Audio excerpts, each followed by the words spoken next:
in life, when a person deep down wants to do something, even though it might be like, wow, how can I do it?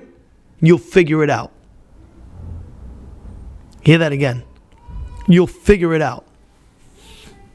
In life, I'll say it, I'll repeat it. Because first of all, I see it in people that I deal with. That you say to yourself, there's no way this, but the person just figures it out. And I say, how'd you figure it out? I really want it. When you want something so badly, you figure it out.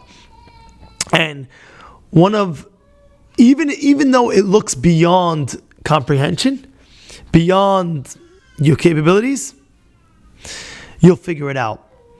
Biggest proof. You ready? The biggest proof is from the story of Lot. Everybody knows, very famous. Who's captured? Lot is captured.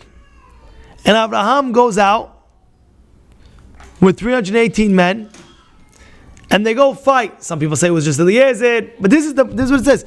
But yet he went out to save Lot. And it meant so much for him. The question is why? You might say, because it's his nephew. Yes, you could say it's his nephew.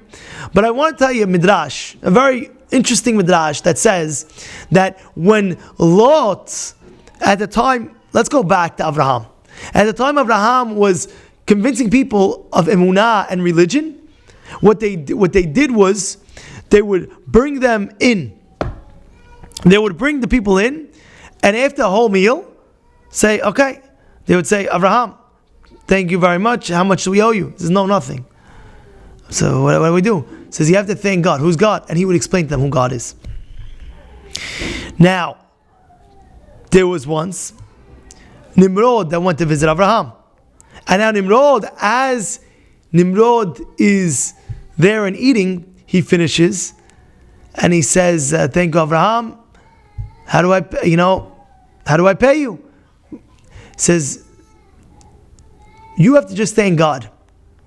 So he says, wait, I am God. Nimrod tells Abraham, I am God. He says, whoa, you're God? Yeah, I'm God. I'm not thanking. I am God. How much owe you? He says, he gives him a bill. He says, double the bill. He says, why am I paying double the bill? He says, yeah, because everybody blesses me. Abraham tells him, everybody blesses me, that God should pay you double. So you pay double. They're going back and forth. They're fighting on a price. He says, you know what? What can I do to get out of the bill? He says, just write, you're not God. So he writes on the paper that he's not God. Now Abraham has a paper. Anybody comes to Abraham, oh, Nimrod is God. Nimrod's not God. Look, I have it. He says in his own handwriting, he's not God. So later on, Nimrod says, I'm going to get you back, Abraham. The Midrash says that Lot looked like Abraham Avinu. And when he went to capture Lot, when Nimrod went, which was Kadlaomer, they say Kadlaomer was Nimrod, they went to capture Lot. So now he's holding Lot that looks like Abraham, and he's telling everybody, so Lot, which is really, he's saying, is Abraham, am I God? Yes or no? So now Abraham hears what's going on. He says, I gotta go save Lot, because he's acting as if he's me, telling that Nimrod is God. I gotta go save Lot.